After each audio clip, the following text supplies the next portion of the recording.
Hi everyone, this is Mrs. Ludis, and this is your video lesson on Basic Quadratics. Okay, I went ahead and I filled in the top section for you.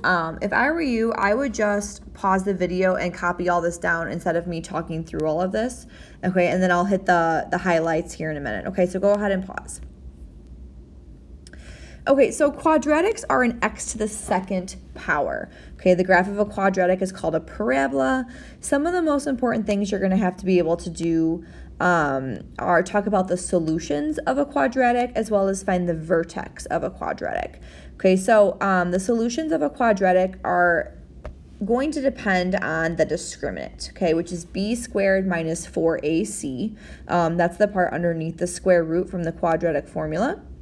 Okay, if the discriminant is positive, you have two real solutions because the graph would cross the x-axis twice. If you get exactly 0 for the discriminant, you get one real solution because the vertex would sit right on the x-axis.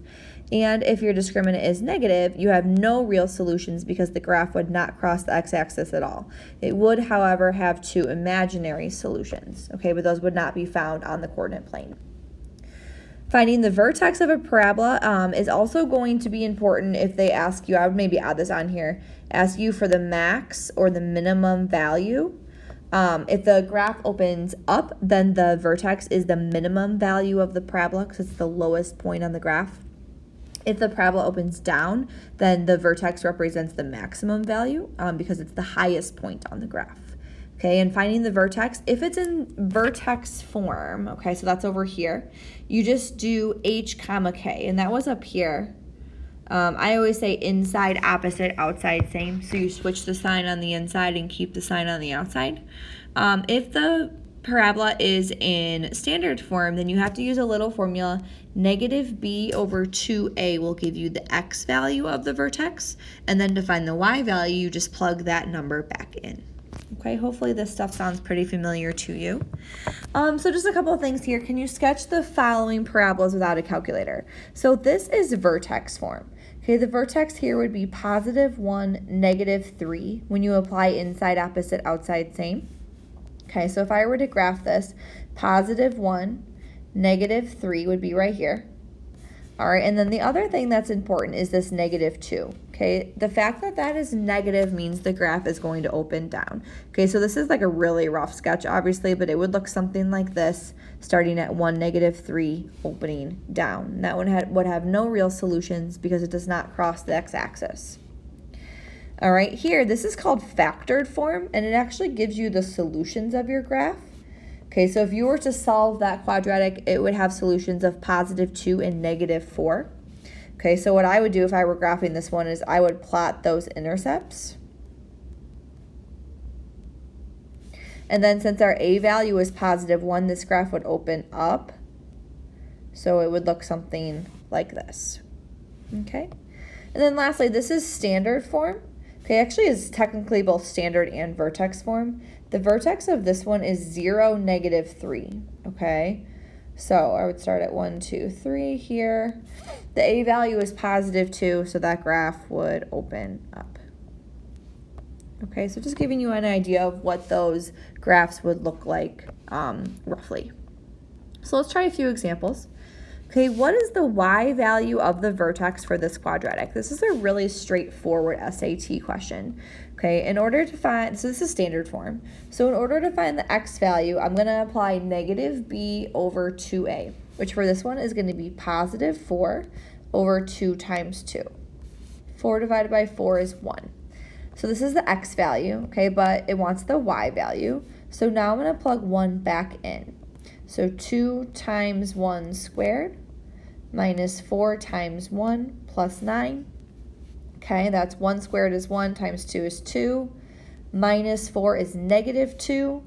Plus 9 is positive 7.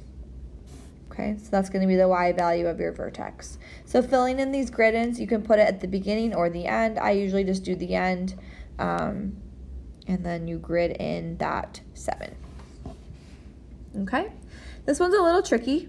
Okay, P and Q are solutions to the equation.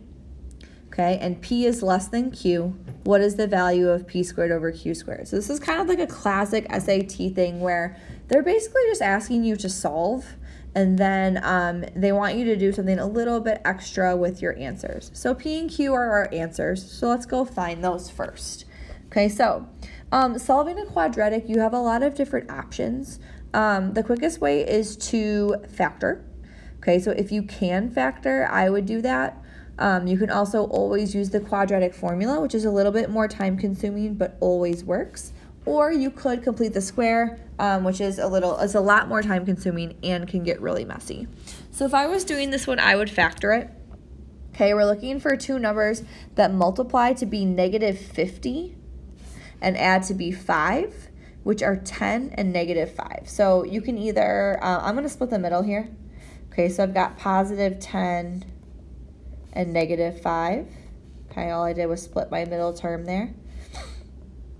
Okay, and then I'm going to factor by grouping. Okay, so with the first set, I can take out a 2x, which leaves me with x plus 5. Second one, I want to take out a negative 5, which also leaves me with x plus 5. All right, so our factored form then is x plus 5 times 2x minus 5. Okay, so this is our factored form, and then I set those equal to 0 to find the solutions, which would be negative 5 and positive 5 over 2.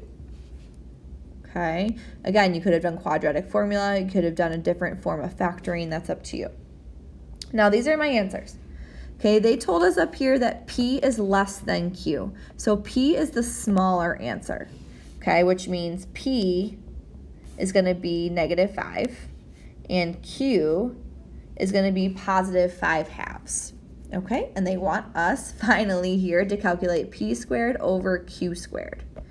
All right, so that's going to be negative 5 squared over 5 halves squared. Okay, so negative 5 squared is 25. 5 halves squared, I squared both of those, that's 25 over 4. And then finally, dividing by a fraction is the same as multiplying by the reciprocal. Okay, so this becomes 25 times 4 over 25. Okay, all I did was flip this one. And then those 25s end up canceling, and after all of that, I just end up with 4. Okay, so this one's got a ton of steps really to just solve and evaluate something. Okay, so 4, and then grid that in. Okay. All right, this quadratic has 2 solutions, which is the larger of the solutions. So again, this is just another one where it wants you to solve, and then we'll evaluate our answers. Okay, so here's another one where I would try to factor this one first. Before we factor, the equation has to be equal to 0. So let's subtract over that 2. Here we're looking for 2 numbers that multiply to be negative 2 and add to be negative 1, which are negative 2 and positive 1. So here is our factored form. When I set those equal to 0, I end up with solutions of positive 2 and negative 1. And the question wants us to find the larger of the 2 solutions, which would be positive 2. Okay, so you can go ahead and grid that in. All right. Okay. Which of the following describes the graph of the function? Okay, so it says no calc here because you would not be able to type this in and graph it and then evaluate. Okay, so let's just look at our options here. First of all, if I were to multiply this out, I would end up with a negative x squared. Since that a value out front is negative, I know right away that my graph is going to open down. So I automatically want to get rid of options A and B. Now it wants to evaluate the x-intercepts. If you look at the 2 choices that are left, it comes down to what are the solutions. Okay, so it's either going to be negative 5 and negative 3 or positive 5 and positive 3. Well, I can see right here that this is going to be positive 3. And then the reason that this one's kind of tricky is if I set this equal to 0, I would subtract 3, and then divide by negative 1, which is positive 3. So I have solutions of positive 3 and positive 5, which is choice D. Okay, so if you can narrow it down to 2 answers by getting rid of the parabolas that open up, that's really helpful. Okay, Which of the following has no real solutions? Again, it says no calc because they don't want you to graph it and look at the graph. Okay, so basically I want to see if I can find solutions for these. Okay, this one I can factor. It'd be x minus 3 times x plus 1, which means this one does have two solutions, so it's not going to be A. B, it's kind of simple, but if you think about that graph, has a vertex of 0, 0, so it means it is going to sit right on the x-axis. It has one solution, so it's not B. C, if you try to factor that, multiply to 5, add to 4 is not possible. So it does end up being C, but I just want to show you that for D, this one would factor into x plus 7 times x plus 1, which means it also has two real solutions. Okay, so you just want to check for solutions quick, and then you'll see that C cannot be factored. All right, we got a couple left here. A, B, and C are constants for all of this. Okay, I'm going to kind of skip over that for a second. What is the value of A? Okay, so if you look here, if I were to multiply this out, I'm going to leave this here. If I were to FOIL this part out, I would do AX times X is AX squared. Okay, I'm going to be really honest. I don't need to do anything else. Okay, so it wants you to find A. Here, A is the number in front of x squared. Okay, so if you look at the equation, our number in front of x squared is 1. Okay, that's it. This is one of those SAT problems that looks pretty complicated, but it's really, really not. Okay, so this one just ends up being 1. All right, last one. Given this equation for all real numbers, what is the range of the function? Okay, so ranges are all our possible y values. The range is going to depend on a couple different things. It's going to depend on where the vertex is located, and it's going to depend on whether the graph is opening up or down. Okay, so this one here I can see is going to open down because the A value is negative. Okay, so that's going to be helpful. Okay, it's also going to help me to find the vertex. This one is at 0, 5. Okay, this is another one where it's technically in both vertex and standard form. So the x value is 0, the y value is that 5. Okay, so first of all, it's not going to be C or D because all non-negative integers, this one does go above, I'm sorry, it does go non-negative, this is positive, all positive integers. It does go,